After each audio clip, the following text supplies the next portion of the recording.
استكمالا للدكتورة مها عزام، حقيقة لها مقالات كثيرة جدا، ولو رحت على الانترنت واليوتيوب ان شاء الله هتلاقي لها احاديث كثيرة، وهي من اول من كانت عضوة في اول وفد دبلوماسي مناهض للانقلاب.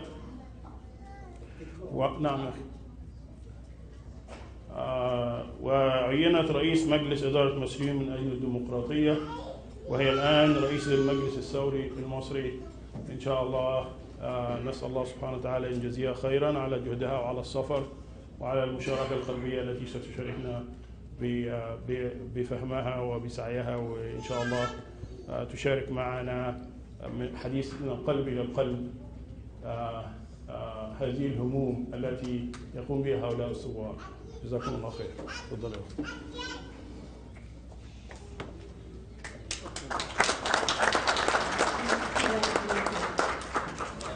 بسم الله الرحمن الرحيم. ان شاء الله قبل ما ان شاء الله هم الاثنين الميكروفون عشان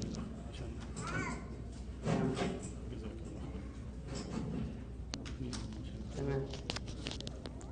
السلام عليكم.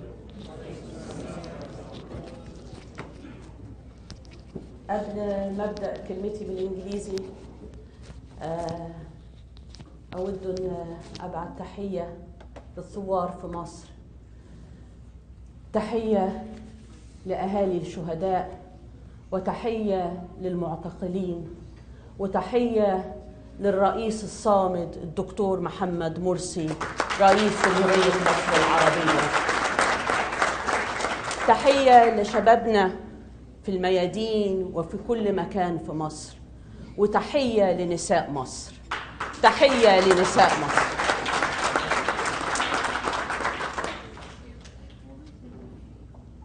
احنا في المجلس الثوري مؤمنين تماما ان المعركة مش سهلة وانها معركة طويلة، لكن ان الثوار على الارض هينتصروا، وهم عندهم كل قدرة ان يسقطوا النظام في مصر، واحنا على العهد.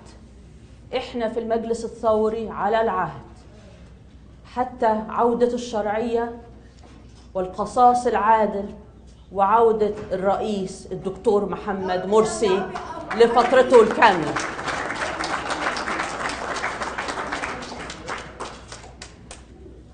بسم الله الرحمن الرحيم.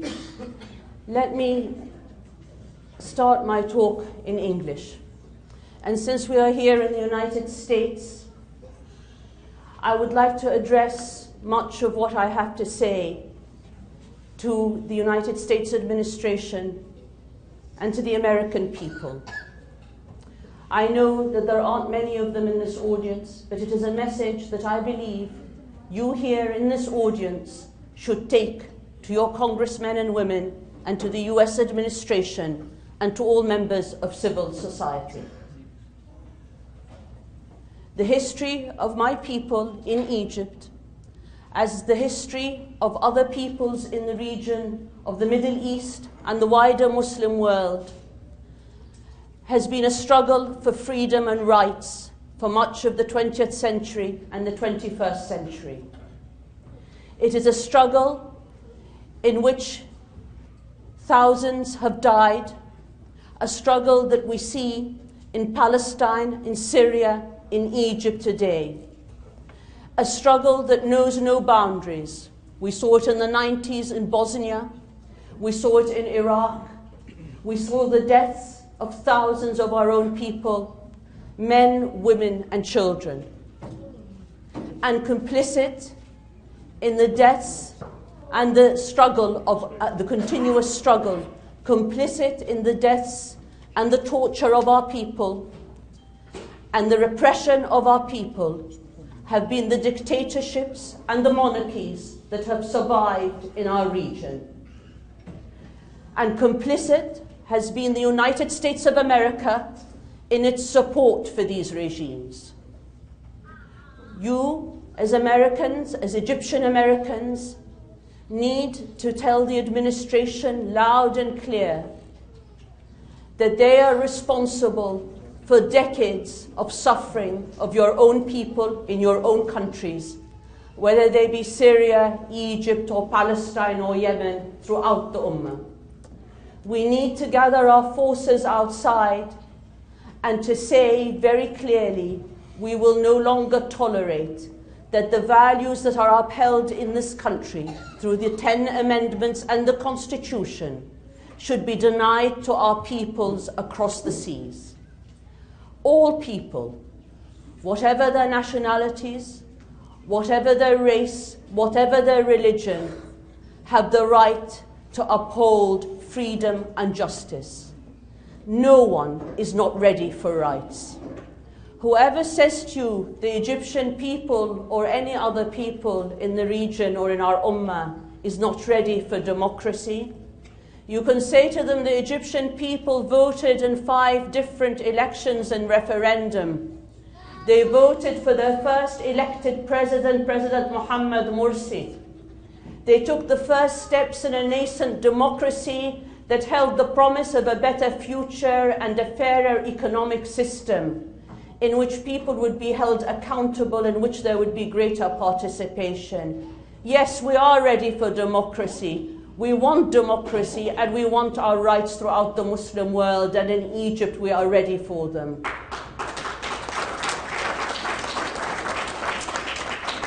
The men and women of Egypt, whether they are literate or illiterate, know what their rights are.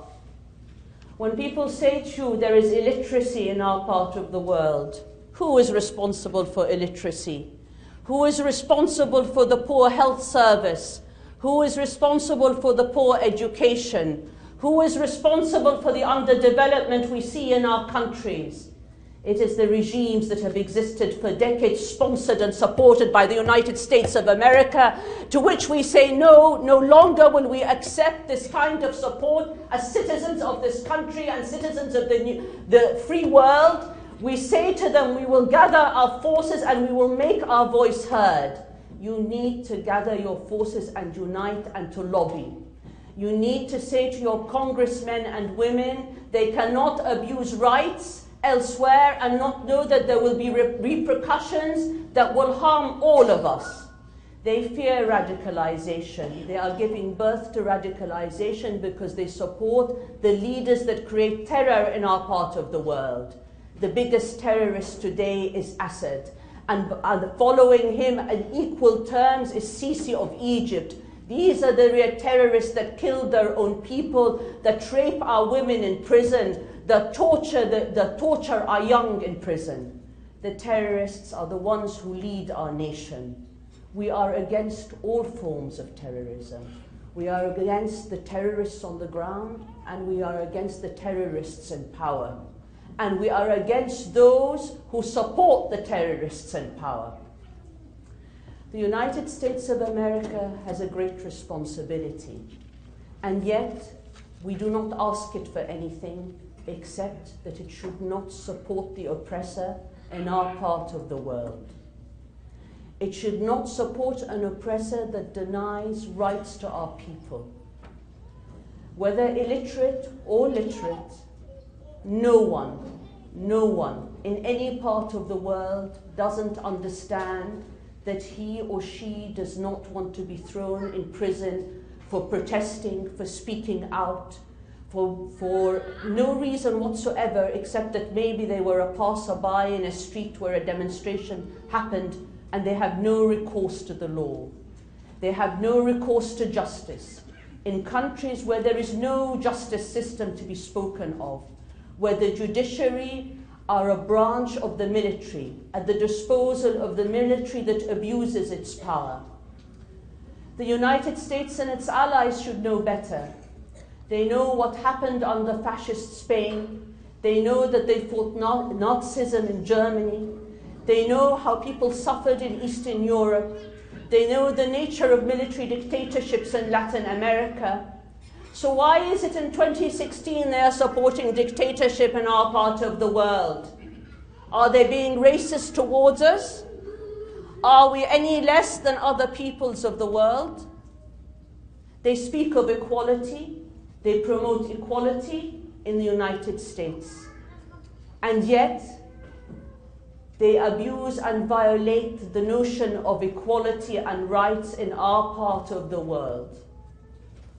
This is a message that could have a lot of resonance in civil society, among politicians, among academics, among your neighbors. Say to them, in the same way they believe in equality in the United States, they should not promote and support inequality and repression elsewhere. Recount to them the abuses that have happened in Egypt recently. Egypt today is under the rule of a dictator who, according to all human rights organizations, leading human rights organizations such as Human Rights Watch and Amnesty International, has been responsible for the worst massacre in the modern history of my country, in the modern history of your country. This man was responsible for the massacre of Rabaa. In a matter of hours, thousands were killed and burnt. Peaceful protesters. We say to our own people, and we must continuously say to ourselves, that we will never forget. We will never forget Rabaa, we will never forget Al-Nahda, we will never forget the massacres committed by this regime, and we will have justice. And this is not rhetoric. It is not the rhetoric that is known in the speeches of many Arab speech makers. It is a process of justice that we demand. General Sisi should be before the International Criminal Court of Justice. By any count, he should be before the International Criminal Court of Justice. But because the United States and its allies and the politics that happens within the criminal court, he is not there today. So we, the Egyptian people, and I have said this before and I will say it again, until the day it happens, will bring him and his cronies and all those responsible to justice. We will never forget the massacres committed against our people. Egypt today is at a threshold of change. Many people believe that 5 years since the January 25th revolution, that the fervor for change and the fervor for revolution is dying out. That is not true. All the components that existed in 2011, police brutality, the demand for freedoms and rights, the demand for social justice, and the demand for a better quality of life are present today, and are at a much higher scale than they ever were in 2011. The economic situation has deteriorated. 40% of Egyptians live on less than $2 a day. 25% live below the poverty line. Egyptians are demanding not only economic rights, but rights to be protected as citizens against the crimes committed against them by a dictatorial fascist regime. All the components of revolution are there, but the brutality of the regime and the fear that was instilled since the coup of 2013 has been a challenge which will be overcome. The revolutionaries on the ground will choose the time and the way in which they will resist. And we, and my platform and the one I represent, the Egyptian Revolutionary Council, which is an echo of the voices of Egyptians abroad. And we have representatives here of the Egyptian Revolutionary Council today at this forum, will say to you, we are nothing more than an echo of the resistance inside. We are here to serve it, to make their voice heard. And I will say to you very clearly today, that voice has never stopped resisting.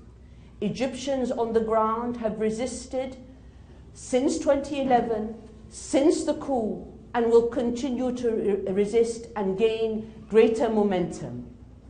We need patience, we need mobilization, and we need commitment.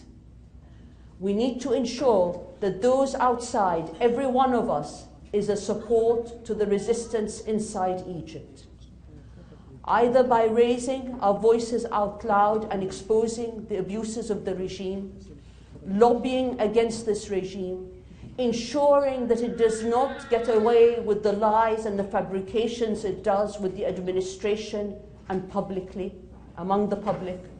We need to ensure that we are not going to be prepared to make any concessions in the name of the revolutionaries inside. They will speak for themselves and they will decide Egypt's future. No elite and no organization can speak on their behalf. But our role is to be a support for them on the outside, to ensure we expose anything that undermines our cause and the return of our democracy and the return of our president, President Mohammed Morsi. That is our role as a support to the resistance inside. And the resistance will continue and it will grow. All movements of resistance have taken time.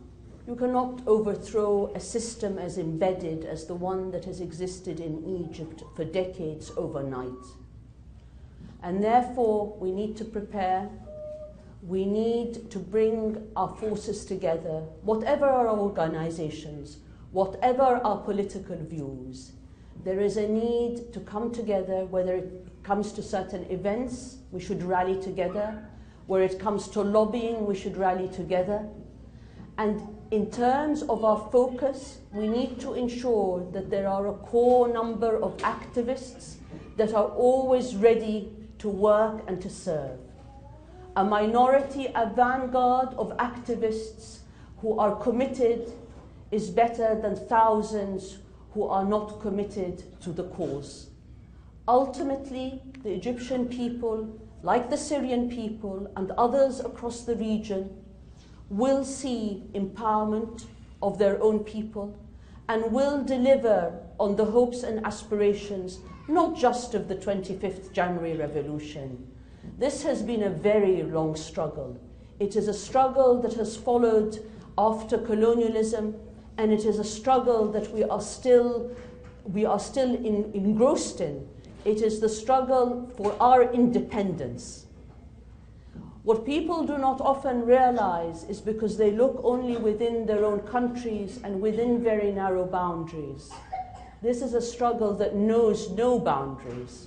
This is a struggle from North Africa that goes through into Asia.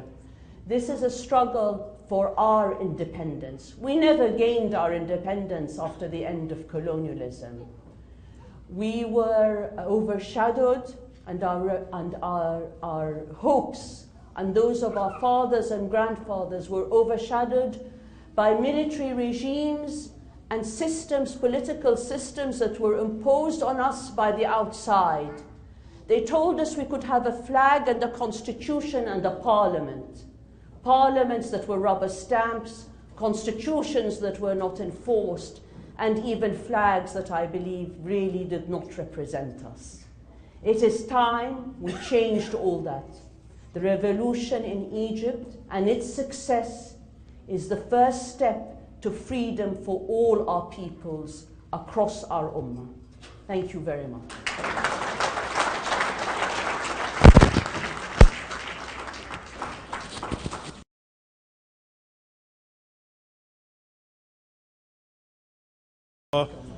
معنا بعض الأسئلة للدكتورة مها إن شاء الله.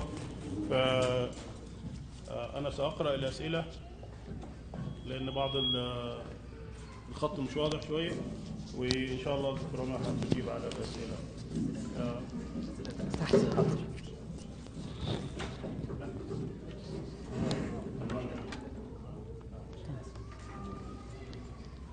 طيب، السؤال الأول في الحقيقة، ما هي الخطوات الفعلية لإنقاذ المعتقلين في السجون؟ إن شاء الله سؤال موجه للدكتورة مها عن الخطوات الفعلية لإنقاذ وإخراج المعتقلين من سجون مصر. طبعا دي مسألة الحقيقة خطيرة، عشان هي ليها جانب سياسي بيستخدم من خلال هيئات كتيرة عايزة حل للوضع الموجود في مصر واستمرار النظام. طبعا الكل عايز ان نشوف المعتقلين احرار، لكن احنا عارفين ان المسألة يعني الضغوط اللي بتحصل من خلال الحكومات الغربية على النظام، ان النظام السيسي ان هو يحسن يعني مسألة حقوق الإنسان، وان يفرج عن المعتقلين او يعني جزء من المعتقلين. هم في حرج شديد انه الانتهاكات اللي موجودة في مصر النهاردة بالشكل اللي هو فيه بتسبب احراج على الادمنستريشن هنا في امريكا وعلى الدول الاوروبية. لكن الحقيقة المسألة خطيرة، عشان هو ممكن النهاردة يشرعن نظامه بشكل بسيط، ان يفرج عن عدة من المعتقلين، ان يسوق نوعا ما حرية في الإعلام، ويؤدي يعني يكون في نوعا ما حرية في الإعلام، ان يفتح، هو متصور هم بيضغطوا عليه ان يفتح المساحة السياسية شوية. انا اتصور طبعا هو وصل لمرحلة انه مش هيقدر يعمل اي شيء من ده، انه هو محاصر، وهو حاسس او ادى اي منفس بسيط ان بالعكس المسألة هتبقى معقدة اكتر، والمعارضة والكفاح داخل مصر هيزيد. لكن هو ممكن نشوف او اتزنق قوي وتحت ضغط دولي ان يفرج عن عدة من المعتقلين.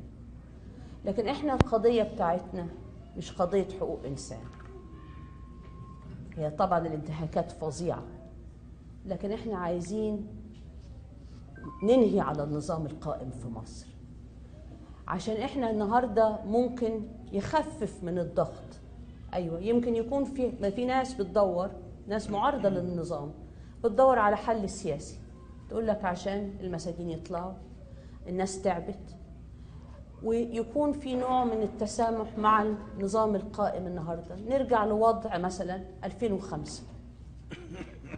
وده الفخ والخطورة اللي لازم كلنا ننتبه، لازم ننتبه بشكل يعني كبير، إن مش باسم الثورة وباسم المعتقلين يحصل تنازلات اللي هي ممكن تؤدي على إفراج ناس معتقلين، لكن في نفس الوقت يحصل يعني مساهمة مع النظام، ويكون برضا الولايات الأمريكية والغرب، ويحصل من خلال مسألة المعتقلين ومسألة حقوق الإنسان حل سياسي لا يرضاه الشعب، وحل سياسي ينهي الثورة وإرادة الشعب. إرادة الشعب اللي احنا عايزينها والحقوق الإنسان اللي احنا عايزينها تحترم، وسيادة القانون مش هتيجي بأي سولوشن أو حل مع النظام اللي موجود في مصر، حتى وأفرج عن جزء من المعتقلين.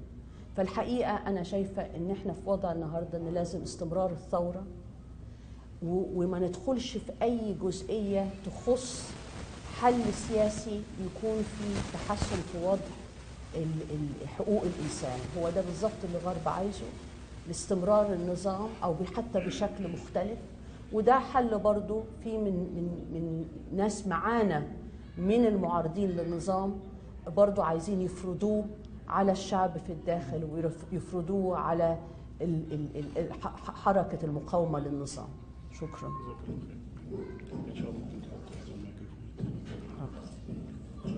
إن شاء الله في هناك سؤالين بيدور حول نفس المحور، وهو كيفية تجميع القوى المختلفة من أجل الخلوص من هذا الظلم.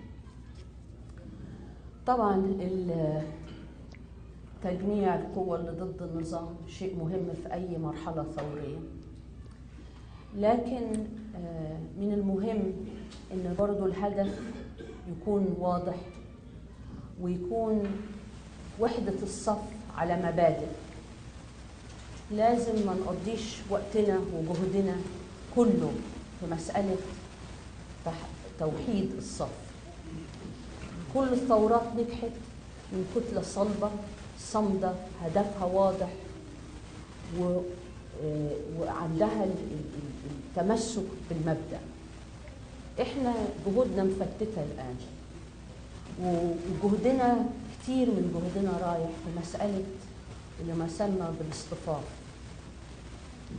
طبعا احنا مؤمنين بالوحدة الوطنية وبناء مجتمع يخدم الجميع، لكن احنا النهارده في ثورة عايزين نخلق نشيل النظام ده، نسقط النظام ده. مش هيتم غير من مجموعة موحدة على مبادئ واضحة، وإن هي تستمر في الشغل لعودة الشرعية لبناء مصر المستقبل. في ناس بتقول لنا انتوا ما بتتكلموش مثلا غير على الشرعية، ليه ما بتصطفوش مع الآخرين؟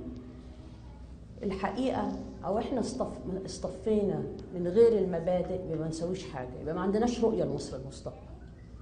مصر المستقبل سياسيا واقتصاديا وكذا لازم تكون مبنية على مبادئ مشتركة. فخلينا الأغلبية، وإحنا الأغلبية اللي موجودة في مصر اللي بتتحرك عن أرض النهاردة، اللي هي طلعت في انتخابات حرة ونزيهة، هي ده صوتها اللي لازم يترفع. المبادئ اللي هي مؤمنة بيه هي لازم تبقى أساس المقاومة، واللي عندهم آراء أخرى ولا يمثلوا اتجاهات أخرى هم حقهم ينزلوا معاهم، هم اللي ينضموا. لكن ما فيش ثورة هتنجح أو في تنازل عن المبادئ الأساسية اللي بتمثل أغلبية الشعب. شكرا. طيب أحب حضرتك تقرأ بس هناك تعليق يقول: مصر والدول العربية تدار من أمريكا بالريموت كنترول. رقم 2: يجب ضرب رؤوس البلطجية.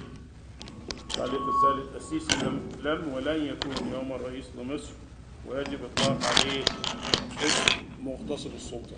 لا، أنا الحقيقة عايزة أعلق على مسألة ريموت كنترول دي مهمة، عشان الإحساس ده مهم وبيخلق يعني تشاؤم وإحساس إن إحنا مش قادرين إن نغير الوضع الحالي. أمريكا هتغير سياستها أو الوضع على الأرض اتغير أو ميزان القوة اتغير. أمريكا وأوروبا وكل دول العالم بتتعامل مع اللي معاهم السلطة ومع اللي عنده القوة، فإحنا في إيدنا نغير ميزان القوة على الأرض. أنا ما زلت بقول إن مصر هو يعني إحنا عايشين في دولة إرهاب العسكر، لكن الحق مع الأغلبية، وعشان كده إحنا بننادي في المجلس الثوري بأهمية المقاومة الشعبية. المقاومة الشعبية دي واحنا اتكلمنا كتير ان المعركة ابتدت مش في 2011، دي معركة مستمدة من بعد الاستعمار. اللي حصل ان احنا موجودين في المنطقة بتاعتنا كلها تحت قمع عسكري، يعني من سوريا للعراق لمصر للجزائر، واحنا لسه لازم يعني بنعيش الاستبداد وتأثير الغرب على المنطقة وعلى المجتمعات بتاعتنا. فالحقيقة احنا لغاية ما نتحرك في مقاومة حقيقية، أكننا بنحارب احتلال أجنبي، بس احنا بنحارب احتلال يعني سياسي واحتلال عسكري واحتلال اقتصادي، لغاية ما نغير المنظومة اللي هم فرضوها علينا من خلال مقاومة شعبية. الحقيقة احنا هنفضل دائما في الوضع اللي احنا فيه. أمريكا ودول الغرب كلها بتسند الأنظمة اللي موجودة، لكن في اللحظة ما بتشوف في تغيير على الأرض بتسيبهم. شفنا كده مع الشاه، شفنا كده مع صدام حسين، وفي نفس الوقت طبعا بتتآمر ضد اختيارات الشعب، الدكتور محمد مرسي، وفي الماضي ضد أيدي في تشيلي، ضد مصدق في إيران. فالسياسات دي كلها طبعا أنا ما أتصورش إنها تتغير بسهولة. إحنا بننادي الشعب الأمريكي وبنحاول يعني نقلل من المساحة اللي بيتحرك فيها النظام القمعي في مصر لما بيجي هنا أمريكا، وبنعرض مبادئنا وبنكشف النظام والانتهاكات اللي بيقوم بيها. لكن المعركة الحقيقية هي على الأرض في مصر، واستمرار المقاومة زي ما هي في سوريا وفلسطين. قدامنا معركة طويلة جدا، وأمريكا هتضطر والآخرين أن ينتبهوا ويغيروا سياساتهم، أما احنا نغير حالنا إن شاء الله. شكرا.